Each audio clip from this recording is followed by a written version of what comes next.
ꯃꯌꯥꯝꯕꯨ ꯑꯍꯥꯟꯕꯃꯛꯇꯗ ꯆꯦꯅꯦꯜ ꯑꯁꯤꯒꯤ ꯃꯥꯏꯀꯩꯗꯒꯤ ꯇꯔꯥꯝꯅ ꯑꯣꯛꯆꯕꯒ ꯂꯣꯏꯅꯅ ꯄꯥꯟꯊꯣꯏ ꯃꯉꯥꯡꯅ ꯏꯀꯣꯛꯅꯣꯅ ꯈꯨꯔꯨꯝꯖꯔꯤ꯫ ꯉꯁꯤꯁꯨ ꯃꯌꯥꯝꯒꯤꯗꯃꯛꯇ ꯅꯨꯡꯉꯥꯏꯔꯕ ꯋꯥꯔꯤ ꯃꯆꯥ ꯑꯃ ꯄꯨꯗꯨꯅ ꯂꯥꯛꯆꯔꯤ꯫ ꯋꯥꯔꯤ ꯑꯁꯤꯕꯨ ꯊꯥꯕꯤꯔꯛꯄꯅ ꯁꯅꯥ ꯋꯥꯡꯈꯦꯝ꯫ ꯍꯧꯖꯤꯛ ꯃꯌꯥꯝꯒꯤ ꯃꯐꯝꯗ ꯋꯥꯔꯤ ꯑꯁꯤ ꯈꯨꯗꯣꯜ ꯇꯝꯖꯔꯤ꯫ ꯃꯌꯥꯝ ꯄꯨꯟꯅ ꯇꯥꯃꯤꯟꯅꯔꯁꯤ꯫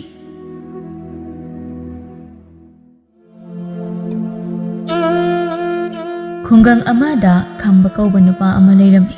ꯃꯍꯥꯛꯀꯤ ꯃꯆꯥꯅꯨꯄꯤ ꯊꯥꯕꯥ ꯀꯧꯕꯤ ꯑꯃꯁꯨ ꯂꯩꯔꯝꯃꯤ꯫ ꯑꯗꯨꯕꯨ ꯊꯥꯕꯥꯒꯤ ꯑꯄꯣꯛꯄꯤ ꯃꯃꯥꯗꯤ ꯃꯍꯥꯛꯅ ꯇꯥꯏꯕꯪ ꯐꯥꯎꯔꯛꯄ ꯅꯨꯃꯤꯠ ꯑꯗꯨꯗ ꯂꯩꯈꯤꯔꯝꯗꯦ꯫ ꯃꯇꯝ ꯑꯗꯨꯗꯒꯤ ꯈꯝꯕꯅ ꯃꯆꯥꯅꯨꯄꯤꯕꯨ ꯆꯥꯎꯅꯕ ꯌꯣꯛꯂꯝꯃꯤ꯫ ꯑꯁꯨꯝꯅ ꯃꯇꯝꯁꯨ ꯅꯣꯡꯃ ꯅꯣꯡꯃꯒꯤ ꯍꯧꯈꯤꯕꯅ ꯍꯧꯖꯤꯛꯇꯤ ꯊꯥꯕꯥ ꯂꯩꯁꯥꯕꯤ ꯐꯥꯔꯛꯂꯝꯃꯤ꯫ ꯅꯣꯡꯃ ꯈꯝꯕ ꯃꯆꯥꯅꯨꯄꯤꯒ ꯃꯥꯡꯒꯣꯟꯗ ꯐꯝꯂꯒ ꯋꯥꯔꯤ ꯁꯥꯟꯅꯔꯝꯃꯤ꯫ "ꯄꯥꯕꯨꯡ, ꯑꯩ ꯏꯃꯥꯅ ꯅꯍꯥꯟꯋꯥꯏ ꯐꯤ ꯁꯥꯔꯝꯃꯦ ꯍꯥꯏꯔꯤꯕ ꯌꯣꯡꯈꯝꯁꯦ ꯑꯁꯤꯗ ꯑꯩ ꯐꯤ ꯁꯥꯒꯦ꯫ ꯄꯥꯕꯨꯡ ꯁꯦꯟ ꯈꯔ ꯄꯤꯕꯤꯌꯣ ꯑꯩ ꯂꯪ ꯂꯧꯅꯕ." "ꯏꯆꯥꯕꯨ ꯐꯤ ꯁꯥꯒꯦ ꯍꯥꯏꯔꯅꯦ?" "ꯑꯍꯣꯏ ꯄꯥꯕꯨꯡ, ꯀꯔꯤꯝꯇꯁꯨ ꯇꯧꯅꯤꯡꯉꯥꯏ ꯂꯩꯇꯦ꯫ ꯁꯨꯝ ꯅꯣꯡꯃꯒꯤ ꯃꯇꯝ ꯃꯥꯡꯍꯜꯂꯒ ꯂꯩꯕꯗꯣ ꯑꯩꯁꯨ ꯇꯜꯂꯦ꯫ ꯑꯗꯨꯅ ꯐꯤ ꯁꯥꯔꯒ ꯑꯗꯨꯗꯒꯤ ꯐꯪꯂꯛꯄ ꯁꯦꯟꯗꯨꯅ ꯄꯥꯕꯨꯡꯒꯤ ꯃꯇꯦꯡꯁꯨ ꯑꯣꯏꯅꯕ." "ꯑꯩꯒꯤ ꯏꯆꯥꯁꯦ ꯃꯄꯥꯒꯤ ꯃꯇꯦꯡ ꯄꯥꯡꯒꯦ ꯈꯜꯂꯤꯕ? ꯏꯆꯥꯅ ꯐꯤ ꯁꯥꯒꯦ ꯍꯥꯏꯔꯕꯅꯤꯅ ꯄꯥꯕꯨꯡꯅ ꯁꯦꯟ ꯄꯤꯕ ꯇꯥꯔꯦꯗꯅ꯫ ꯏꯆꯥꯕꯨ ꯀꯔꯤ ꯅꯨꯃꯤꯠꯇ ꯂꯩꯔꯨꯒꯦ ꯍꯥꯏꯔꯤꯕꯅꯣꯅꯦ?" "ꯄꯥꯕꯨꯡ, ꯊꯣꯏꯕꯤꯁꯨ ꯐꯅꯦꯛ ꯁꯥꯅꯤ ꯍꯥꯏꯌꯦꯕ꯫ ꯑꯗꯣ ꯍꯌꯦꯡꯗꯤ ꯅꯨꯃꯤꯠꯁꯨ ꯐꯩ꯫ ꯑꯍꯥꯟꯕ ꯁꯥꯕꯅꯤꯅ ꯍꯌꯦꯡ ꯅꯨꯃꯤꯠ ꯑꯐꯕꯗ ꯑꯣꯏꯅ ꯂꯩꯔꯨꯒꯦ ꯊꯣꯏꯕꯤꯒ ꯄꯨꯟꯅ." "ꯍꯣꯏ ꯍꯣꯏ, ꯏꯆꯥꯅ ꯄꯤꯌꯨ ꯍꯥꯏꯕ ꯁꯦꯟꯗꯣ ꯍꯌꯦꯡ ꯄꯥꯕꯨꯡꯗꯒꯤ ꯂꯧꯔꯣꯀꯣ." "ꯑꯍꯣꯏ ꯄꯥꯕꯨꯡ, ꯑꯗꯣ ꯄꯥꯕꯨꯡ ꯑꯩ ꯀꯩꯅꯣꯝꯇ ꯍꯥꯏꯒꯦ, ꯄꯥꯕꯨꯡ ꯁꯥꯎꯒꯗ꯭ꯔꯥ?"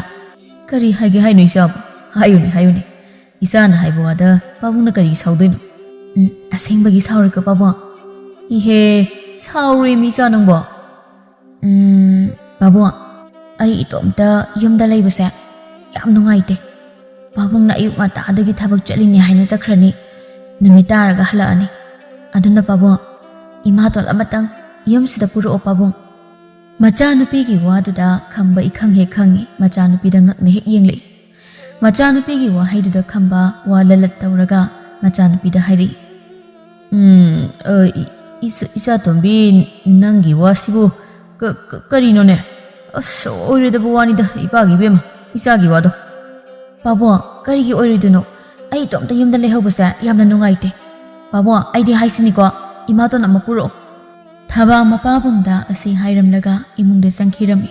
ꯈꯝꯕꯗꯤ ꯃꯆꯥꯅ ꯉꯁꯤ ꯍꯥꯏꯔꯝꯃꯤꯕ ꯋꯥꯗꯨꯗ ꯋꯥꯈꯜ ꯈꯜꯂꯒ ꯑꯗꯨꯝ ꯐꯝꯗꯨꯅ ꯂꯩꯔꯝꯃꯤ꯫ ꯑꯁꯨꯝꯅ ꯃꯇꯝꯁꯨ ꯑꯁꯨꯝ ꯍꯧꯈꯤꯕꯅ ꯅꯨꯃꯤꯠ ꯑꯗꯨꯁꯨ ꯍꯧꯈꯤꯔꯝꯃꯤ꯫ "ꯏꯇꯥ ꯊꯥꯕꯥ, ꯏꯇꯥ ꯊꯥꯕꯥꯎ!" "ꯀꯩꯅꯣ, ꯀꯅꯥꯝꯇ ꯂꯩꯇ꯭ꯔꯖꯥꯠꯂꯣ ꯇꯧꯔꯤꯁꯤꯕꯣ? ꯏꯇꯥ! ꯑꯣꯍꯣ ꯏꯇꯥ! ꯍꯣ ꯇꯥꯔꯦ ꯇꯥꯔꯦ, ꯀꯅꯥ ꯑꯣꯏꯔꯕꯅꯣ? ꯍꯩꯃꯥ, ꯏꯇꯥ ꯊꯣꯏꯕꯤ ꯅꯪ ꯂꯥꯛꯑꯕꯣ? ꯑꯩꯗꯤ ꯏꯇꯥꯒꯤ ꯈꯣꯟꯖꯦꯜꯗꯣ ꯅꯍꯥꯟ ꯃꯈꯩꯒ ꯃꯥꯟꯅꯗꯕꯁꯤꯗ ꯃꯤ ꯑꯇꯣꯞꯄ ꯃꯥꯜꯂꯨꯔꯤꯅꯤ꯫ ꯀꯥꯈꯠꯂꯛꯑꯣꯁꯦ, ꯁꯤꯗ ꯐꯝꯃꯣ." "ꯍꯣ, ꯑꯩꯁꯦ ꯅꯍꯥꯟ ꯅꯣꯡ ꯃꯔꯛꯇꯅꯦ ꯊꯔꯣꯏ ꯈꯨꯟꯕ ꯆꯠꯂꯨꯏꯌꯦ꯫ ꯑꯗꯨꯗ ꯅꯣꯡ ꯆꯣꯠꯇꯅ ꯅꯥꯔꯤꯅꯤ ꯏꯕꯦꯝꯃ꯫ ꯉꯁꯤꯗꯤ ꯈꯣꯟꯖꯦꯜꯒꯁꯦ ꯈꯤꯇꯪ ꯐꯔꯝꯃꯕꯅꯦ꯫ ꯉꯔꯥꯡꯗꯤ ꯈꯣꯟꯖꯦꯜꯒ ꯑꯃꯠꯇ ꯊꯣꯛꯇ꯭ꯔꯕꯅꯦ꯫ ꯑꯗꯨꯅꯅꯦ ꯏꯇꯥꯅ ꯈꯣꯟꯖꯦꯜ ꯈꯪꯗ꯭ꯔꯤꯗꯣ." "ꯑꯗꯨꯅꯦ, ꯑꯩꯗꯤ ꯈꯪꯂꯨꯗ꯭ꯔꯤꯅꯦ꯫ ꯍꯣꯏꯁꯦ, ꯑꯗꯣ ꯉꯁꯤ ꯀꯩꯊꯦꯜꯗꯒꯤ ꯂꯪ ꯂꯩꯔꯨꯁꯦ ꯍꯥꯏꯗꯣ ꯅꯪ ꯄꯩꯁా ꯂꯩꯔꯕꯣ?" "ꯂꯩꯔꯦ꯫ ꯉꯁꯥꯏ ꯄꯥꯕꯨꯡꯗꯒꯤ ꯑꯩꯅ ꯂꯧꯍꯧꯔꯦ꯫ ꯍꯧꯖꯤꯛ ꯆꯠꯂꯁꯦ ꯍꯥꯏꯔꯣꯏꯗ?" "ꯍꯧꯖꯤꯛ ꯆꯠꯂꯨꯔꯁꯤ ꯑꯗꯨꯝ꯫ ꯍꯣꯔꯦꯟ ꯊꯦꯡꯂꯒ ꯆꯠꯂꯒ ꯅꯨꯡꯉꯥꯏꯔꯣꯏꯌꯦ꯫ ꯑꯩꯒꯤꯗꯤ ꯐꯩ, ꯅꯪꯒꯤ ꯈꯜꯂꯒ ꯉꯟꯅ ꯆꯠꯂꯨꯔꯁꯦ꯫ ꯄꯥꯕꯨꯡ ꯍꯜꯂꯛꯇ꯭ꯔꯤꯉꯩꯗꯁꯨ ꯍꯜꯂꯛꯀꯗꯕ ꯑꯣꯏꯔꯝꯅꯦ." "ꯑꯗꯨꯕꯨꯗꯤ ꯆꯨꯝꯃꯦ꯫ ꯑꯗꯣ ꯐꯔꯦꯁꯦ, ꯆꯠꯂꯨꯔꯁꯤ꯫ ꯉꯥꯏꯈꯣꯀꯣ, ꯑꯩ ꯐꯅꯦꯛ ꯑꯝꯇ ꯍꯣꯡꯂꯛꯈꯤꯒꯦ." "ꯍꯣꯏ ꯍꯣꯏ, ꯑꯩ ꯉꯥꯏꯔꯝꯃꯒꯦ." ꯑꯁꯨꯝꯅ ꯊꯣꯏꯕꯤ ꯑꯃꯗꯤ ꯊꯥꯕꯥ ꯃꯈꯣꯏ ꯑꯅꯤ ꯀꯩꯊꯦꯜꯗ ꯐꯤ ꯁꯥꯅꯕ ꯂꯪ ꯂꯧꯕ ꯆꯠꯈꯤꯔꯝꯃꯤ꯫ ꯑꯁꯨꯝꯅ ꯅꯨꯃꯤꯠ ꯑꯗꯨꯁꯨ ꯍꯧꯈꯤꯗꯨꯅ ꯃꯇꯝ ꯈꯔꯁꯨ ꯍꯧꯈꯤꯔꯝꯃꯤ꯫ ꯅꯣꯡꯃ ꯈꯝꯕꯒꯤ ꯃꯆꯦ ꯂꯦꯝꯕꯤ ꯁꯅꯥ ꯑꯗꯨ ꯃꯧꯄꯥꯒꯤ ꯃꯅꯥꯛꯇ ꯂꯥꯛꯂꯝꯃꯤ꯫ ꯅꯨꯃꯤꯠ ꯑꯗꯨ ꯈꯝꯕ ꯊꯕꯛ ꯆꯠꯂꯝꯗꯦ꯫ ꯃꯆꯦꯅ ꯂꯥꯛꯄꯗꯨ ꯎꯕꯗ ꯈꯝꯕꯅ ꯍꯔꯥꯎꯅ ꯃꯆꯦꯕꯨ ꯀꯧꯔꯛꯏ꯫ "ꯍꯩꯃꯥ, ꯏꯆꯦ, ꯑꯣꯟꯊꯣꯛꯅ ꯊꯥꯖꯗꯅ ꯂꯥꯛꯏꯗ꯫ ꯂꯥꯛꯑꯣ ꯆꯪꯉꯣ ꯏꯆꯦ꯫ ꯍꯩ ꯊꯥꯕꯥ, ꯏꯆꯥꯇꯣꯝꯕꯤ, ꯅꯪꯕꯨ ꯇꯥꯕ꯭ꯔꯣ? ꯅꯅꯦ ꯆꯧꯕꯤ ꯂꯥꯛꯏꯅꯦꯍꯦ." "ꯏꯄ꯭ꯋꯥꯒꯤ ꯅꯥꯛꯇ ꯂꯥꯛꯇꯕ ꯀꯨꯏꯔꯦꯅ ꯂꯥꯛꯂꯤꯕꯅꯦ꯫ ꯅꯪꯒ ꯋꯥ ꯑꯃꯠꯇꯁꯨ ꯇꯥꯟꯅꯒꯦꯅ ꯑꯩꯁꯦ ꯂꯥꯛꯄ꯫ ꯆꯥꯛ ꯑꯃꯠꯇ ꯆꯥꯔꯛꯇ꯭ꯔꯤ ꯄꯣꯠꯅꯤ, ꯁꯤꯗ ꯆꯥꯔꯨꯔꯒꯦꯅ." "ꯀꯔꯤ ꯋꯥꯅꯣ ꯏꯆꯦ? ꯁꯤꯗ ꯆꯥꯛ ꯆꯥꯔꯁꯤ꯫ ꯅꯃꯧ ꯅꯨꯄꯤꯅ ꯉꯥ ꯊꯣꯡꯁꯤꯅ ꯇꯧꯈꯤꯕꯅꯤ, ꯇꯥꯟ ꯆꯥꯔꯦ." ꯇꯥꯟꯖꯥ ꯑꯗꯨꯗ ꯊꯥꯕꯥ ꯏꯃꯨꯡꯗꯒꯤ ꯊꯣꯔꯛꯏ꯫ ꯃꯄꯥꯒ ꯃꯅꯦ ꯆꯧꯕꯤꯒ ꯃꯥꯡꯒꯣꯟꯗ ꯐꯝꯂꯒ ꯋꯥꯔꯤ ꯁꯥꯟꯅꯔꯝꯕꯗꯨ ꯎꯕꯗ ꯍꯔꯥꯎꯅ ꯑꯁꯨꯝꯅ ꯍꯥꯏꯔꯛꯏ꯫ "ꯑꯌꯥ, ꯅꯦ ꯆꯧꯕꯤ ꯂꯥꯛꯏꯔꯣ? ꯆꯥꯛ ꯆꯥꯔꯛꯑꯕꯣ ꯅꯦ ꯆꯧꯕꯤ ꯁꯤꯗ ꯆꯥꯈ꯭ꯔꯁꯦ ꯂꯦꯝꯕꯤ ꯁꯅꯥ ꯅꯣꯛꯐꯦꯠ ꯇꯧꯔꯒ ꯏꯅꯦ ꯆꯧꯕꯤꯁꯦ ꯆꯥꯛꯀ ꯆꯥꯔꯛꯇ꯭ꯔꯤꯌꯦ ꯉꯁꯤꯗꯤ ꯏꯃꯧꯒ ꯄꯨꯟꯅ ꯆꯥꯔꯨꯔꯒꯦꯅ ꯂꯥꯛꯑꯕꯅꯤ ꯑꯣ ꯌꯥꯝ ꯐꯔꯦ ꯅꯦ ꯆꯧꯕꯤ ꯑꯗꯣ ꯅꯦ ꯆꯧꯕꯤ ꯄꯥꯕꯨꯡꯒ ꯋꯥꯔꯤ ꯁꯥꯟꯅꯕꯤꯔꯝꯃꯨꯀꯣ ꯑꯩ ꯆꯥꯛ ꯏꯁꯤꯡꯗꯣ ꯂꯣꯏꯁꯤꯜꯂꯨꯈꯤꯒꯦ ꯍꯣꯏ ꯍꯣꯏ ꯑꯗꯣ ꯁꯤ ꯅꯦ ꯆꯧꯕꯤꯅ ꯏꯃꯧꯒꯤ ꯉꯥꯃꯣꯛ ꯈꯔ ꯂꯩꯕꯤꯔꯛꯄꯅꯤ ꯄꯨꯁꯤꯜꯂꯣꯁꯤ ꯀꯩꯒꯤ ꯂꯩꯔꯛꯏꯅꯣ ꯅꯦ ꯆꯧꯕꯤ ꯁꯦꯟ ꯇꯤꯡꯅꯕ ꯑꯗꯨꯈꯛ ꯂꯩꯕꯕꯨ ꯀꯩꯅꯣ ꯏꯃꯧꯅ ꯐꯤ ꯁꯥꯕꯗ ꯆꯥꯅꯕ ꯅꯦ ꯆꯧꯕꯤꯅ ꯂꯩꯔꯛꯂꯤꯕꯅꯤ ꯆꯪꯉꯣ ꯅꯪ ꯆꯥꯛꯇꯣ ꯂꯣꯏꯁꯤꯟꯖꯧꯔꯣ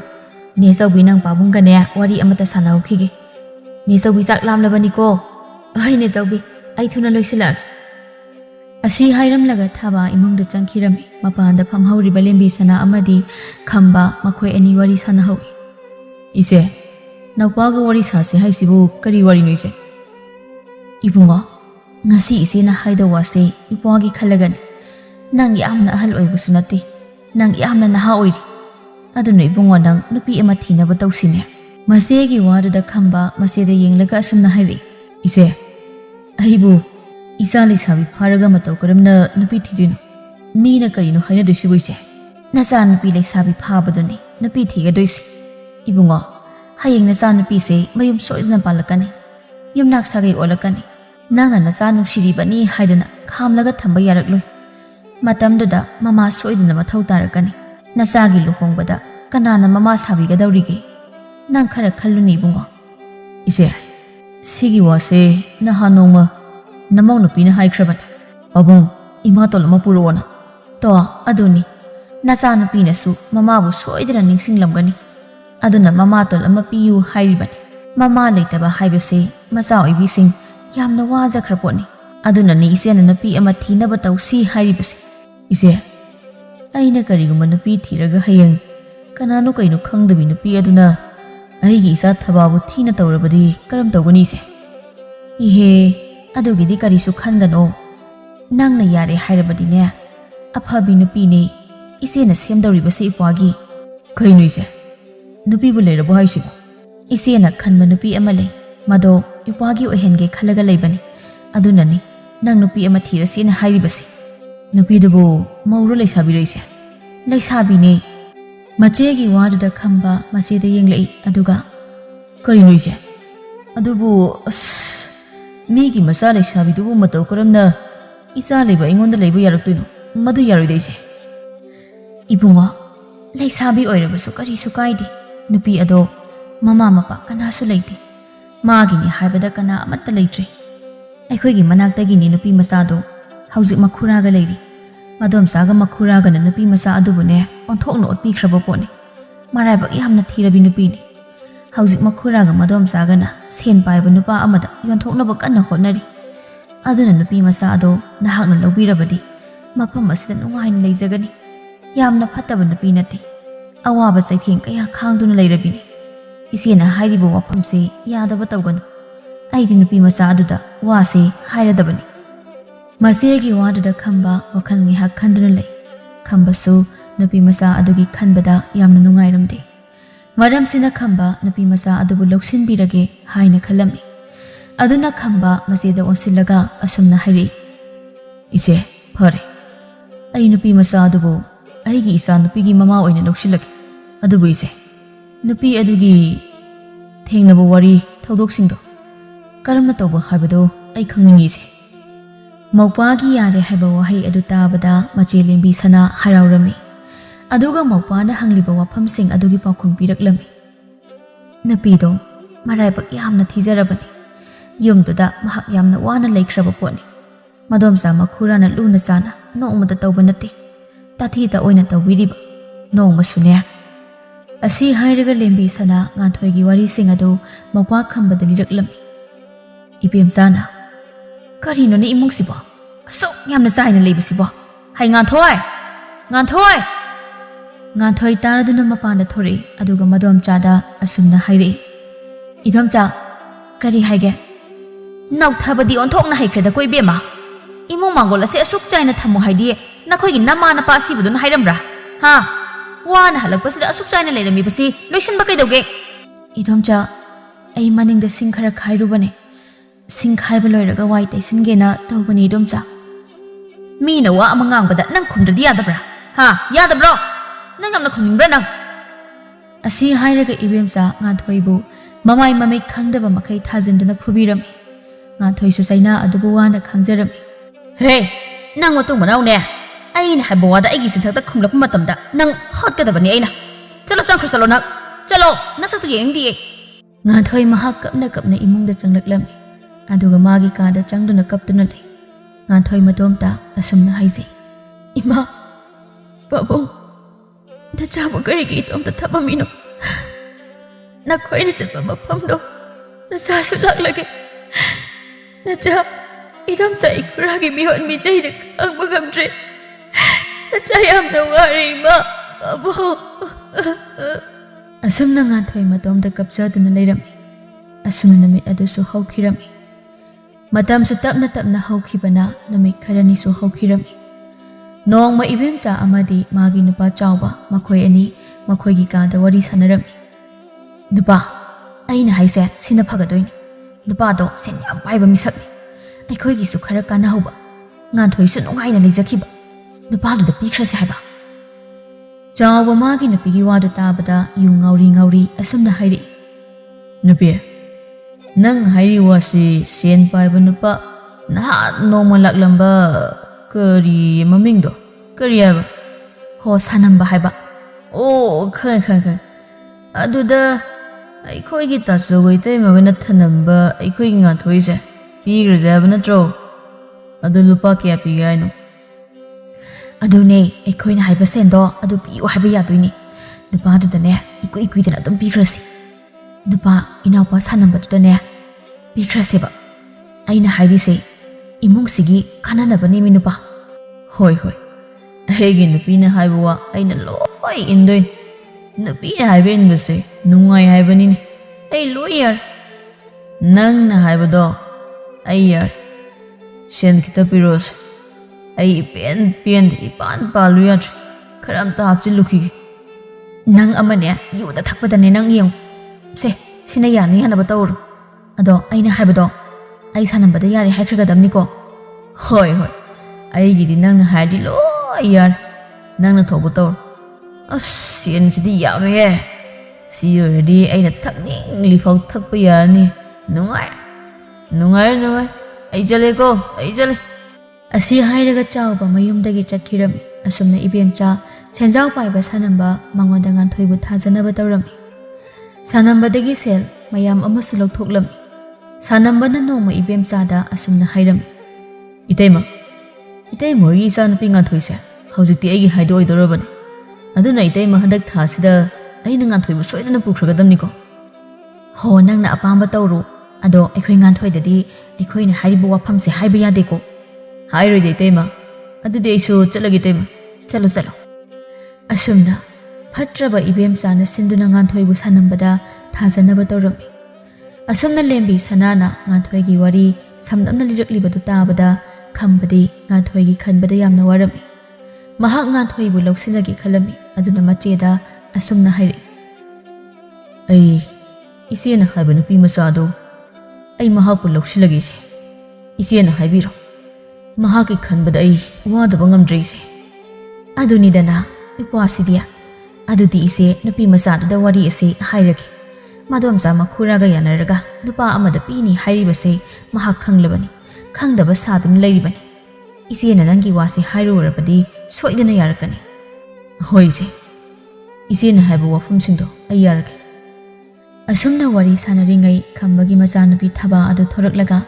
chak charasi haina haireklami khamba amadi machelimbi sanasu chak chaba changkhirami asumna matamsu tapna haukhibana numit adusu haukhirami lembi sanana nganthoi bu wari pumba loina tamlam nganthoi su madam sama khurana siliba thabak adu yagadabagi sarukpadi atombi oiduna ingna leijawrage khali aduna lembi sanagi wafam adu nganthoi ni yarami asumna matam khara haukhirami khambagi mache lembi sanana silaga khamba amadi nganthoi sakhangna handuna makhoi ani chilhalami nganthoi bu halaktabadu ibem sadi pakhali sen laukhrebadu mana karigumba sanambana sen handuru haina haireklabadi sen adu yamna yambanina matau karamna tawgani haina pakhatlibani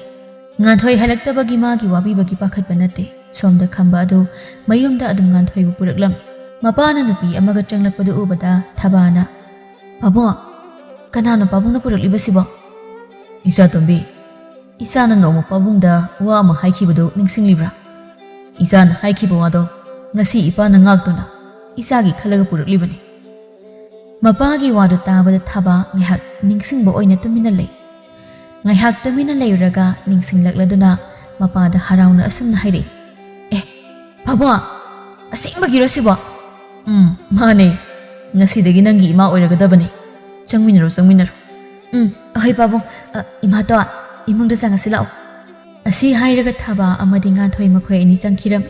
Khambadi Mangol aduda matomta wakhan khalaga lehawi. Khamba matomta haijai. Aina thangliba khongthang asibu chumlibra. Ai sibu mangda taibangla. Ai khangtre. Aigi isa nupiga chahi manariba nupi masa asibu. Aigi nupi oiba. Masibu hongnaribra. Isaga chahi manarabadi aigi isagumani. Sibu mina tawnabu thabaklani. Aina tawriba sibu nupi masa asigi punsisu aina kaningi. Adubu haujiti kalle. Mafum asida mahak nungaina adumak laigani. Adubu mina macha nupiga chahi manabi nupi laure. Macha gumbi nupi laure haina haibi kiroitra. Ai khanbam khangdreda. Karino aina tawrise ai khangtre. Khamba matomta wakhal kaya khanjai wahai oina su matomta haijai. Khamba mamit adu mapi ira chenduna mathakta yengkhatuna asamna haijai. Mama, nang leiramlabadi ngasi aina tawriba singse tawramoiko. Nahangna ipa isabu thadoktuna chakre. Nang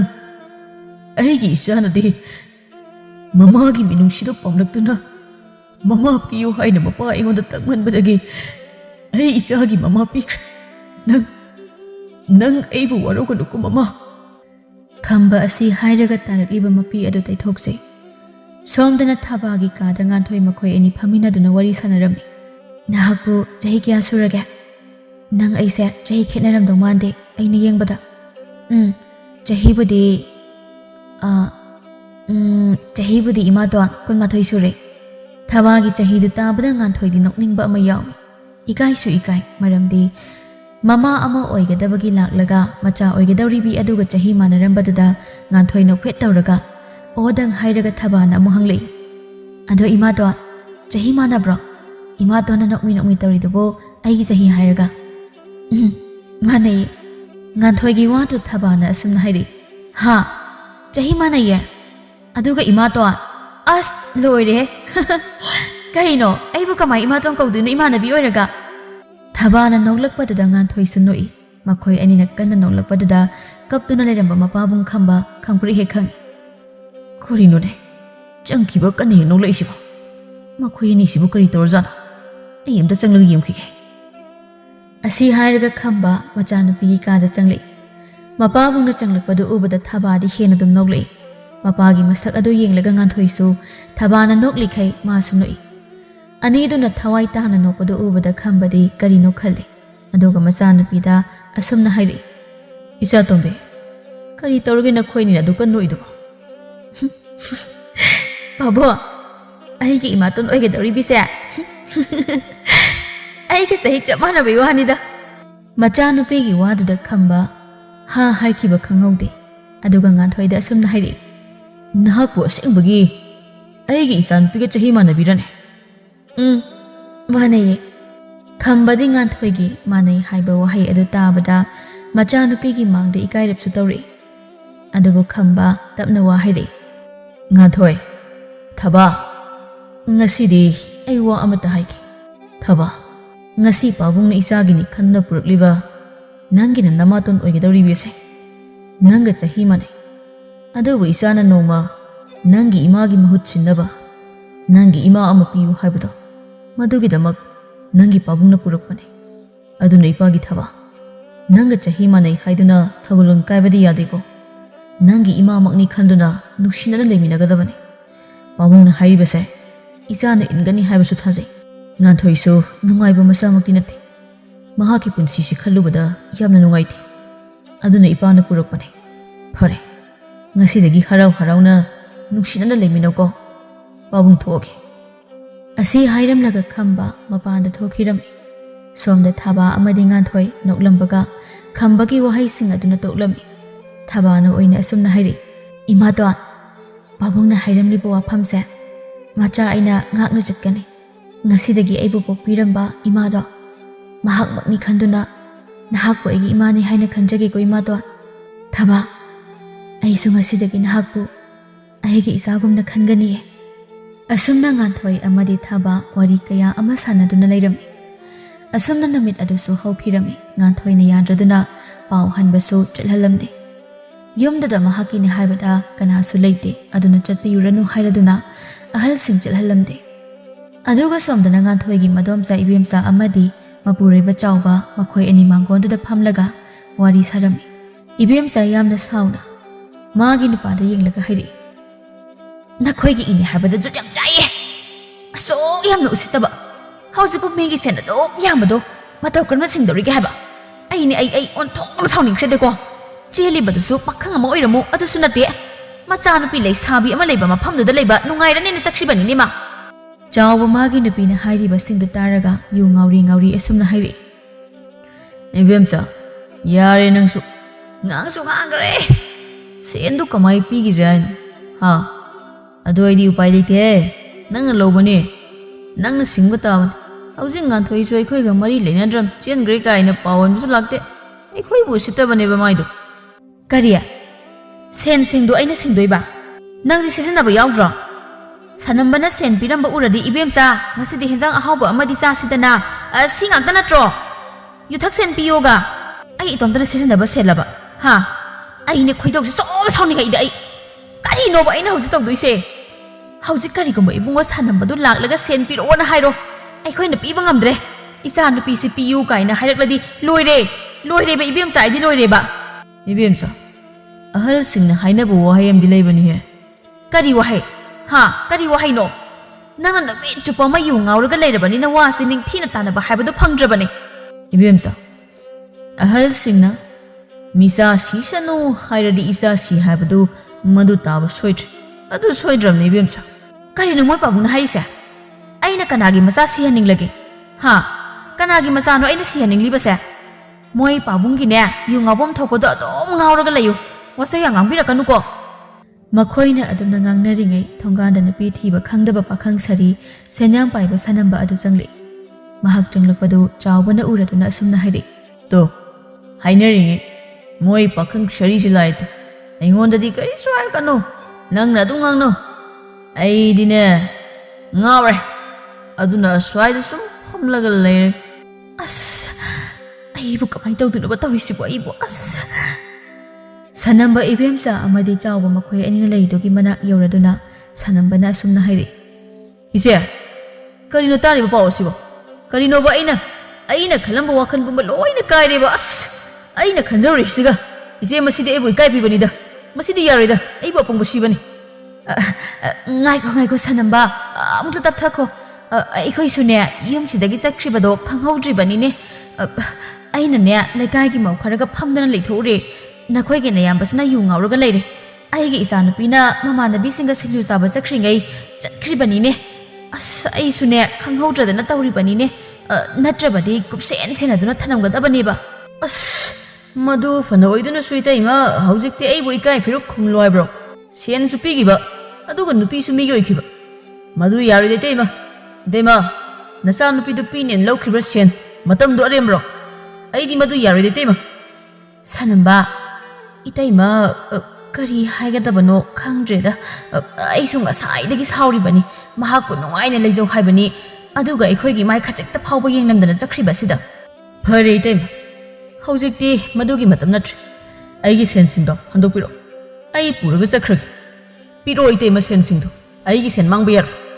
ꯁꯅꯝꯕꯒꯤ ꯋꯥꯗꯨ ꯇꯥꯕꯗ ꯏꯕꯦꯝꯆꯥꯗꯤ ꯃꯊꯥ ꯁꯥꯔꯝꯃꯤ ꯃꯇꯧ ꯀꯔꯝꯅ ꯁꯦꯟ ꯑꯗꯨꯛ ꯌꯥꯝꯕꯗꯨ ꯁꯤꯡꯒꯅꯤ ꯈꯟꯕꯗ ꯏꯕꯦꯝꯆꯥ ꯇꯞꯅ ꯍꯥꯏꯔꯛꯏ ꯏꯕꯨꯡꯉꯣ ꯁꯅꯝꯕ ꯍꯧꯖꯤꯛꯇꯤ ꯅꯪꯒꯤ ꯁꯦꯟꯗꯣ ꯏꯇꯩꯃꯗ ꯂꯩꯇ꯭ꯔꯤ ꯊꯥ ꯈꯔꯗꯤ ꯉꯥꯏꯌꯨ ꯏꯇꯩꯃ ꯅꯪꯒꯤ ꯁꯦꯟꯗꯣ ꯍꯟꯗꯣꯛꯅꯕ ꯇꯧꯔꯛꯂꯒꯦ ꯏꯇꯩꯃ ꯃꯗꯨ ꯌꯥꯔꯣꯏꯗ ꯏꯇꯩꯃꯅ ꯑꯩꯉꯣꯟꯗꯒꯤ ꯂꯧꯈ꯭ꯔꯤꯕꯗꯨ ꯅꯨꯃꯤꯠ ꯀꯌꯥꯅꯤꯗꯅꯣ ꯏꯌꯥꯝꯕ ꯀꯩꯅꯣ ꯏꯇꯩꯃꯅ ꯍꯥꯏꯁꯦ ꯏꯌꯥꯝꯕꯁꯨ ꯑꯩꯅ ꯄꯤꯕ ꯁꯦꯟꯗꯨ ꯍꯔꯥꯎ ꯂꯧꯈꯤꯕ ꯅꯠꯇ꯭ꯔꯣ ꯑꯩꯒꯤ ꯁꯦꯟ ꯃꯥꯡꯕ ꯌꯥꯔꯣꯏ ꯍꯥꯏꯁꯤꯅꯦꯗꯤ ꯆꯥꯎꯕ ꯁꯥꯅꯝꯕꯗ ꯑꯣꯟꯁꯤꯜꯂꯒ ꯏꯅꯥꯎ ꯁꯥꯅꯝꯕ ꯑꯩꯈꯣꯏꯁꯨ ꯉꯥꯟꯊꯣꯏꯗꯨ ꯅꯉꯣꯟꯗ ꯄꯤꯒꯦ ꯈꯟꯅ ꯂꯩꯕꯅꯤ ꯑꯗꯣ ꯑꯩꯈꯣꯏꯅ ꯁꯤꯜꯂꯤꯕ ꯄꯨꯝꯕ ꯉꯥꯟꯊꯣꯏꯅ ꯈꯪꯈ꯭ꯔ ꯃꯥꯜꯂꯦ ꯆꯠꯈ꯭ꯔꯦ ꯁꯤꯕꯨ ꯑꯩꯈꯣꯏꯅꯔꯣ ꯑꯗꯨꯕꯨ ꯅꯪꯒꯤ ꯁꯦꯟꯗꯨ ꯅꯇꯩꯕꯅ ꯁꯤꯡꯒꯦꯁꯨ ꯍꯥꯏꯔꯤ ꯃꯇꯝ ꯈꯤꯇꯪ ꯉꯥꯏꯕꯗꯤ ꯌꯥꯗ꯭ꯔꯕꯣ ꯏꯌꯥꯝꯕ ꯍꯧꯖꯤꯛ ꯃꯗꯨ ꯑꯩ ꯁꯨꯡꯉꯝ ꯉꯝꯂꯔꯣꯏ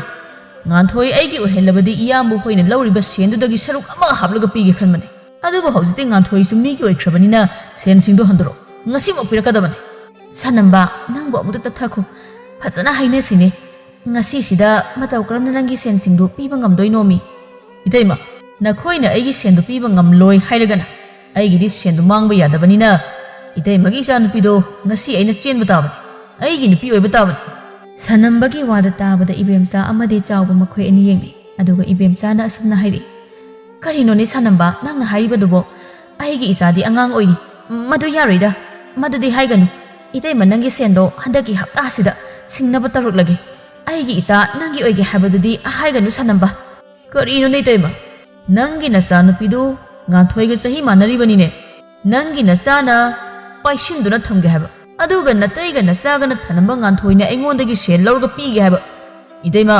ai si sanambani ne sanamba aina haikibu wafam di pangthoktana tokte ngasi nasanupido soidana sengan mahang leiba mafam aina khang hayeng sagai yahalsingbu ngaiduna lehelam sanamba asi hairam laga chatkhiram ibemcha mapurebada onsilaga kaino moi pabo tupi thiba khangdaba pakhang-sina aigi isada chelani hairiye sibo kamai tawduino ba asaibo kamai tawduino ba sibo chawba magi nupina hairibadu maron phairi phairi hairi ibemsa aina haidunine misa si sanu hairadi isa si haibado aina haibado hojukti nupi thiba khangdaba nangondagi chahi manga amuk hanba halsina nangondda ima haina kaujarani aina mangondagi halise sumnatagi tha ahum tani halibase aduga hojune ichan pilawradi pabung ha loire he chawa makhon thokna nokle magi nupana nokpadu ubada ibem sadi prok prok sakladuna magi nupagi makokta illi aduna inbadu yu ngauruga leiba chawba churi makhadu on tharam kaina ne ngawi ne shibu aina ai zumdro as khuninga nungjuda yeshinda nam loire as khuninda yeshin bazidi ching lawe isaga bai halle sidi nacha nupidana mina pharaga laujringai kari tawsige habadi khande aduga ima pabung kaubagi waga hairaktanaga indang ilido naurabuk to pharabani nasadu pairaga inbadane nang sumangsida yogadabani nang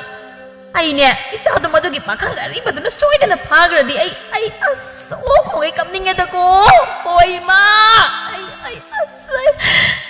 ibemsa si hairaga makhong ani edu tingthoklaga kapi magi nupigi matawduda chawbadi tawrisi yengo haibagi maongda lei asumna namit aduda sanambana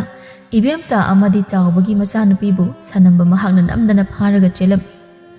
haujikti ibemsa macha nupibu makhoina pamjadaba nupa aduda chenkhiram aina tawbana aina phangi haibaduni apopu macha nate haidana machena thanamba machabu nupa amada sen piraga yonba ngambi haujikti makhoina thakpa langda makhoigi macha ningol oina thuduna nupi thiba khangdaba sanamba mangonda oina chenkhiram asumna namit adusu haukhibana matam kharasu haukiram nongmagi numitni khambagi mase limbi sana adu mopagi yumda laklami khamba noibu kana lege ise laklini noibo lembi sanana kauribadu taraduna nganthoiga thabaga anidu punna thori aduga thabana asumna nijobiya lairo kakhalo imauga adagi isan nupigadi onthokna nungsinana laikhreda noi enigi matausi uraga idi onthokna penjaba haibadu oireda nganthoi mana malembi sanada latli tawraga wa hairi maramdi laisaringaida kaukhriba mingauduga haujik kaugudoriba mingau aduga yamna khetnaba maramnani nganthoi tapna hairi inamma kari haige onthokna nungsikreda ko isanna inamma kaina kaurakpase inamma yum longgi pau kari leibige hone nakhoigi nadom sana khura ma aphataba phatabido haujiti masana tawba thabakta masana khudong thiridana inama kari tawba yaurabage haise ho nadomcha na khuragi masana pido moigi sanamba haiba nupa du da chengkhredana nupa du na pharaga chenba oira male nadomcha ga na khuraga na nangbu sanamba da pina ba haidana sanamba dagi senyam ama lobado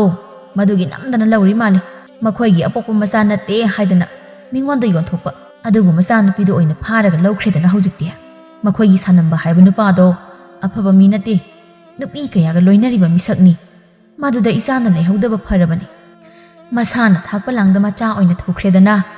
lembi sanagi wafam sing adu tabada nganthoi di yamna nungairamde maramdi nganthoi mahaka pukminadrabasu manaw nupibu yamna nungsi maram asina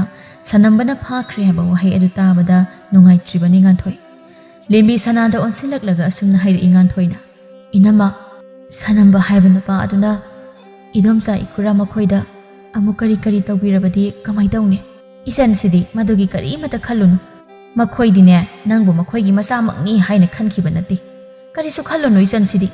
thaba napabung di karom sakragi udina ni zawbiya babung do labuk ta haipetang chatluge na chakhibane hala aniye adune zawbiya chak sarabone zawbi ba charakta disida chakrase ne zawbiya ahoine inama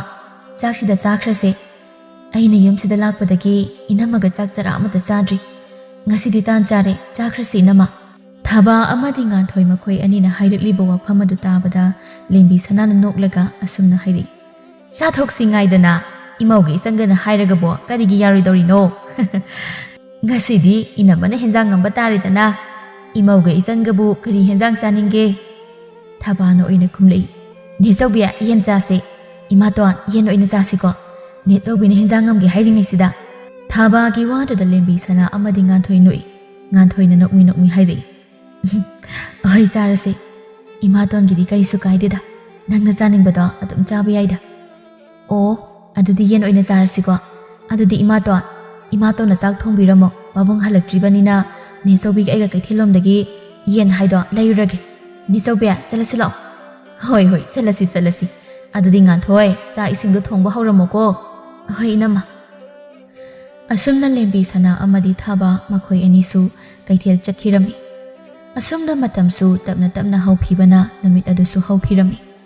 nganthoi noi bu tabro tare ta khanba hambirakledana isa tumbidi leitro karai jakhrage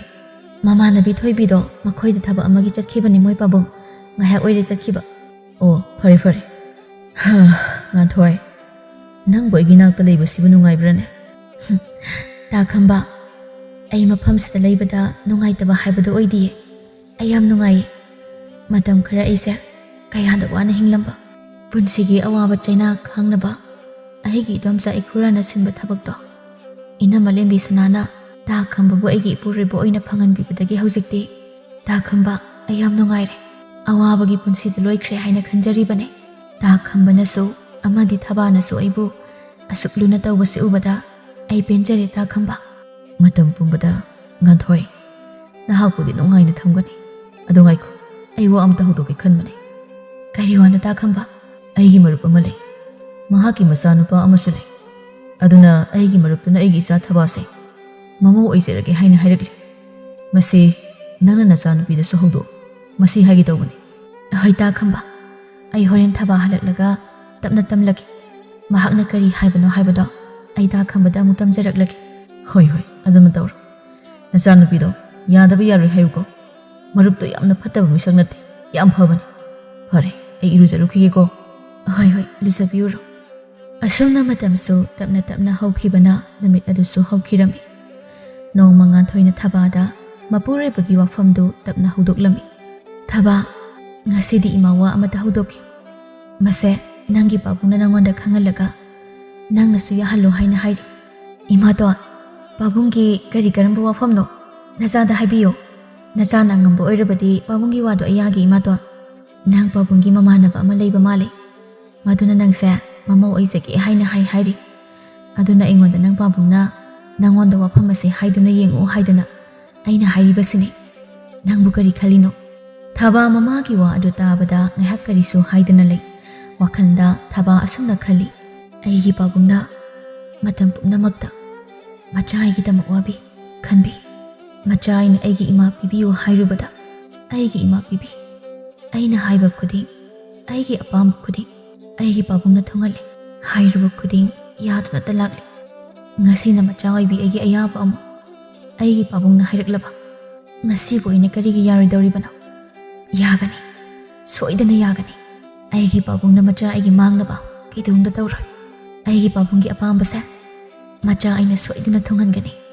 Thaba ꯑꯗꯨꯝꯅ ꯈꯜꯂꯕ ꯃꯇꯨꯡ ꯉꯥꯟꯊꯣꯏꯗ ꯑꯣꯟꯁꯤꯜꯂꯛꯂꯒ ꯑꯁꯨꯝꯅ ꯍꯥꯏꯔꯛꯏ ꯏꯃꯥꯇꯣꯟ ꯄꯥꯕꯨꯡꯅ ꯍꯥꯏꯔꯤꯕ ꯋꯥꯐꯝ ꯑꯗꯣ ꯃꯆꯥ ꯑꯣꯏꯕꯤ ꯑꯩꯅꯁꯨ ꯌꯥꯔꯦ ꯊꯕꯥꯒꯤ ꯋꯥꯗꯨꯗ ꯉꯥꯟꯊꯣꯏ ꯅꯣꯛꯐꯦꯠ ꯇꯧꯔꯛꯏ ꯊꯕꯥ ꯃꯈꯥ ꯇꯥꯅ ꯑꯃꯨꯛ ꯍꯥꯏꯔꯛꯏ ꯏꯃꯥꯇꯣꯟ ꯄꯥꯕꯨꯡꯗ ꯅꯨꯄꯥ ꯑꯗꯣ ꯑꯩꯒ ꯁꯛ ꯑꯃꯨꯛꯇꯪꯗꯤ ꯈꯪꯅꯍꯟꯕꯤꯌꯨ ꯁꯛꯁꯨ ꯈꯪꯅꯗꯅ ꯂꯨꯍꯣꯡꯈꯤꯕꯗꯣ ꯅꯆꯥꯗꯤ ꯄꯥꯝꯖꯗꯦꯅ ꯍꯥꯏꯕꯤꯌꯨꯀꯣ ꯏꯃꯥꯇꯣꯟ ꯅꯍꯥꯛꯅ ꯍꯥꯏꯕꯕꯨ ꯀꯔꯤꯒꯤ ꯄꯥꯕꯨꯡꯅ ꯌꯥꯔꯣꯏꯗꯧꯔꯤꯕꯅꯣ ꯏꯃꯥꯅ ꯁꯣꯏꯗꯅ ꯍꯥꯏꯒꯅꯤ ꯑꯗꯨꯒ ꯎꯅꯍꯟꯒꯅꯤ ꯑꯗꯨꯗꯤ ꯐꯔꯦ ꯏꯃꯥꯁꯨꯅꯦ ꯏꯃꯨꯡꯒꯤ ꯊꯕꯛ ꯈꯔ ꯂꯣꯏꯁꯤꯜꯂꯨꯈꯤꯒꯦ ꯏꯆꯥꯁꯨ ꯄꯣꯊꯥꯖꯔꯣ ꯑꯁꯨꯝꯅ ꯉꯥꯟꯊꯣꯏꯁꯨ ꯊꯣꯛꯈꯤꯔꯝꯃꯤ ꯊꯕꯥꯁꯨ ꯃꯥꯒꯤ ꯀꯥꯗ ꯂꯩꯍꯧꯔꯝꯃꯤ ꯑꯁꯨꯝꯅ ꯅꯨꯡꯊꯤꯜꯒꯤ ꯃꯇꯝ ꯌꯧꯔꯛꯂꯝꯃꯤ ꯊꯕꯥ ꯉꯥꯟꯊꯣꯏꯗ ꯊꯣꯏꯕꯤ ꯍꯣꯏꯗ ꯆꯠꯂꯨꯒꯦ ꯍꯥꯏꯅ ꯍꯥꯏꯔꯝꯂꯒ ꯆꯠꯈꯤꯔꯝꯃꯤ ꯊꯣꯏꯕꯤ ꯑꯍꯣ ꯊꯣꯏꯕꯤ ꯏꯇꯥ ꯊꯕꯥ ꯅꯠꯇ꯭ꯔꯣ ꯑꯩꯒꯤ ꯀꯥꯗ ꯆꯪꯉꯛꯑꯣ ꯊꯕꯥ ꯊꯣꯏꯕꯤꯒꯤ ꯀꯥꯗ ꯆꯪꯂꯛꯂꯝꯃꯤ ꯑꯗꯨꯒ ꯊꯣꯏꯕꯤꯒꯤ ꯐꯃꯨꯡ ꯑꯗꯨꯗ ꯐꯝꯗꯨꯅ ꯂꯩ ꯊꯣꯏꯕꯤꯅ ꯊꯕꯥꯗ ꯌꯦꯡꯂꯒ ꯑꯁꯨꯝꯅ ꯍꯥꯏꯔꯛꯏ ꯏꯇꯥ ꯀꯔꯤ ꯂꯩꯔꯒꯦ ꯉꯁꯤ ꯑꯩꯈꯣꯏꯗꯒ ꯂꯥꯛꯂꯤꯁꯤꯕꯨ ꯊꯥꯖꯗꯕ ꯑꯃ ꯄꯣꯛꯏ ꯏꯁ ꯌꯥꯔꯦ ꯏꯕꯦꯝꯃ ꯑꯩꯕꯨ ꯁꯨꯡꯂꯥꯛ ꯂꯥꯛꯇꯕꯩ ꯃꯑꯣꯡꯗꯣ ꯅꯪꯕꯨ ꯂꯥꯛꯄ꯭ꯔꯣ ꯍꯥꯏꯁꯦ ꯅꯪꯒ ꯆꯍꯤ ꯃꯥꯟꯅꯕꯤꯔꯥ ꯅꯃꯥꯇꯣꯜ ꯑꯃ ꯂꯥꯛꯈꯤꯕꯗꯒꯤ ꯑꯩꯈꯣꯏꯗꯒ ꯂꯥꯛꯈꯤꯗ꯭ꯔꯦ ꯌꯥꯝ ꯅꯨꯡꯉꯥꯏꯈ꯭ꯔ ꯃꯥꯜꯂꯤ ꯌꯥꯔꯦ ꯏꯕꯦꯝꯃ ꯅꯪꯁꯨ ꯍꯦꯟꯖꯤꯜꯂꯛꯑꯦ ꯁꯨꯝ ꯑꯩꯁꯦ ꯀꯩꯅꯣꯝ ꯍꯥꯏꯒꯦ ꯂꯥꯛꯄꯅꯤ ꯀꯔꯤ ꯍꯥꯏꯒꯦ ꯍꯥꯏꯅꯣ ꯇꯥꯔꯒꯦꯅ ꯉꯥꯏꯔꯕꯅꯤ ꯀꯩꯅꯣ ꯍꯥꯏꯌꯣ ꯑꯩꯈꯣꯏꯒꯤ ꯄꯥꯕꯨꯡꯅ ꯃꯍꯥꯛꯀꯤ ꯃꯔꯨꯞ ꯑꯃꯒꯤ ꯃꯆꯥꯅꯨꯄꯥ ꯑꯃꯒ ꯑꯩꯒꯁꯦ ꯂꯨꯍꯣꯡꯅꯕ ꯍꯥꯏꯅꯩ ꯍꯥꯏ ꯉꯁꯤ ꯏꯃꯥꯇꯣꯟꯅ ꯑꯩꯉꯣꯟꯗ ꯍꯥꯏꯔꯛꯏ ꯑꯩꯁꯨ ꯃꯈꯣꯏꯒꯤ ꯃꯥ ꯌꯦꯡꯂꯒꯦ ꯃꯈꯣꯏꯅ ꯍꯥꯏꯕ ꯏꯜꯂꯒꯦ ꯈꯟꯗꯨꯅ ꯑꯌꯥꯕꯗꯨ ꯄꯤꯈ꯭ꯔꯦ ꯑꯗꯨꯗꯤ ꯌꯥꯝ ꯐꯩ ꯀꯩꯅꯣ ꯅꯪꯗꯤ ꯅꯨꯄꯥ ꯑꯝꯇꯁꯨ ꯀꯣꯏꯗꯦ ꯄꯥꯕꯨꯡ ꯈꯣꯏꯅ ꯁꯤꯜꯂꯤꯗꯣ ꯐꯠꯇꯕꯁꯨ ꯑꯣꯏꯔꯝꯃꯣꯏ ꯑꯗꯨꯗꯤ ꯌꯥꯝ ꯐꯩꯌꯦ ꯑꯗꯣ ꯑꯩꯅ ꯅꯨꯄꯥꯗꯨꯒ ꯁꯛ ꯑꯃꯨꯛꯇꯪꯗꯤ ꯈꯪꯅꯍꯜꯂꯣ ꯍꯥꯏꯕꯅꯦ ꯑꯗꯣ ꯏꯕꯥꯅꯤ ꯊꯣꯛꯂꯨꯁꯦꯕ ꯑꯩ ꯏꯇꯣꯝꯇ ꯆꯠꯄꯗꯣ ꯇꯜꯂꯦꯕ ꯍꯣꯏ ꯊꯣꯛꯎꯁꯤ ꯑꯗꯣ ꯀꯔꯝꯕ ꯅꯨꯃꯤꯠꯇꯅꯣ ꯑꯗꯨꯗꯤ ꯑꯩ ꯍꯧꯖꯤꯛ ꯈꯪꯗꯤꯌꯦ ꯏꯃꯥꯇꯣꯟꯅ ꯄꯥꯕꯨꯡꯗ ꯍꯥꯏꯔꯒ ꯅꯨꯃꯤꯠꯇꯣ ꯍꯥꯏꯔꯛꯄ ꯌꯥꯏꯌꯦ ꯍꯣꯏꯁꯦ ꯅꯨꯃꯤꯠꯇꯨꯗ ꯀꯣꯛ ꯎꯅꯔꯒ ꯂꯣꯏꯔꯦ ꯑꯗꯣ ꯉꯁꯤ ꯅꯪ ꯂꯥꯛꯂꯤꯉꯩꯁꯤꯗ ꯑꯩꯈꯣꯏ ꯏꯗꯣꯝꯆꯥ ꯍꯣꯏꯗꯅꯦ ꯑꯝꯇ ꯆꯠꯂꯨꯁꯤ ꯑꯩ ꯏꯇꯣꯝ ꯆꯠꯄ ꯇꯟꯗꯅ ꯂꯩꯔꯤꯅꯦ ꯅꯪꯒ ꯄꯨꯟꯅ ꯆꯠꯂꯨꯔꯁꯤ ꯍꯣꯏ ꯆꯠꯂꯨꯁꯦ ꯑꯗꯣ ꯀꯔꯤ ꯇꯧꯕꯅꯣ ꯑꯩꯒꯤ ꯐꯅꯦꯛ ꯃꯔꯨꯞ ꯑꯃ ꯌꯥꯎꯕꯗꯣ ꯐꯥꯎꯔꯕꯅꯦ ꯑꯗꯨ ꯂꯧꯔꯨꯁꯤ ꯍꯣꯏ ꯑꯗꯨꯗꯤ ꯆꯠꯂꯨꯔꯁꯤ ꯂꯥꯛꯑꯣ ꯑꯁꯨꯝꯅ ꯊꯕꯥ ꯑꯃꯗꯤ ꯊꯣꯏꯕꯤ ꯃꯈꯣꯏ ꯑꯅꯤ ꯊꯣꯏꯕꯤꯒꯤ ꯃꯗꯣꯝꯆꯥ ꯍꯣꯏꯗ ꯆꯠꯈꯤꯔꯝꯃꯤ ꯑꯁꯨꯝꯅ ꯅꯨꯃꯤꯠ ꯑꯗꯨꯁꯨ ꯍꯧꯈꯤꯔꯝꯃꯤ ꯑꯁꯨꯝꯅ ꯃꯇꯝ ꯃꯥꯁꯨ ꯍꯧꯈꯤꯕꯅ ꯅꯨꯃꯤꯠ ꯈꯔꯅꯤ ꯍꯧꯈꯤꯔꯝꯃꯤ ꯊꯕꯥꯅ ꯍꯥꯏꯕꯒꯤ ꯃꯇꯨꯡ ꯏꯟꯅ ꯈꯝꯕꯅ ꯍꯥꯏꯗꯨꯅ ꯃꯍꯥꯛꯀꯤ ꯃꯔꯨꯞꯀꯤ ꯃꯆꯥꯅꯨꯄꯥ ꯄꯥꯔꯤ ꯃꯍꯥꯛꯀ ꯊꯕꯥꯒ ꯁꯛꯈꯪꯅꯕ ꯑꯣꯏꯅ ꯎꯅꯗꯨꯅ ꯋꯥꯔꯤ ꯁꯥꯟꯅꯔꯝꯃꯤ ꯑꯗꯨꯝꯅ ꯁꯛꯈꯪꯅꯔꯕꯅꯤꯅ ꯏꯃꯨꯡ ꯑꯅꯤꯃꯛ ꯌꯥꯝꯅ ꯊꯨꯅ ꯂꯨꯍꯣꯡꯅꯕ ꯇꯧꯔꯁꯤ ꯍꯥꯏꯅ ꯍꯥꯏꯅꯔꯝꯃꯤ ꯑꯁꯨꯝꯅ ꯃꯇꯝꯁꯨ ꯇꯞꯅ ꯇꯞꯅ ꯍꯧꯈꯤꯕꯅ ꯂꯨꯍꯣꯡꯕꯒꯤ ꯃꯇꯝ ꯂꯦꯞꯂꯗꯨꯅ ꯂꯨꯍꯣꯡꯕꯁꯨ ꯅꯨꯃꯤꯠ 4ꯅꯤꯗ ꯉꯥꯏꯔꯝꯃꯤ ꯈꯝꯕ ꯑꯃꯗꯤ ꯉꯥꯟꯊꯣꯏ ꯃꯈꯣꯏ ꯑꯅꯤ ꯃꯆꯥꯅꯨꯄꯤꯒꯤ ꯀꯥꯗ ꯆꯪꯂꯛꯇꯨꯅ ꯋꯥꯔꯤ ꯁꯥꯟꯅꯔꯝꯃꯤ ꯏꯄꯥꯒꯤ ꯊꯕꯥ ꯏꯆꯥꯇꯣꯝꯕꯤ ꯅꯪꯕꯨ ꯇꯨꯝꯂꯕ꯭ꯔꯥ ꯇꯨꯝꯗ꯭ꯔꯤꯌꯦ ꯄꯥꯕꯨꯡ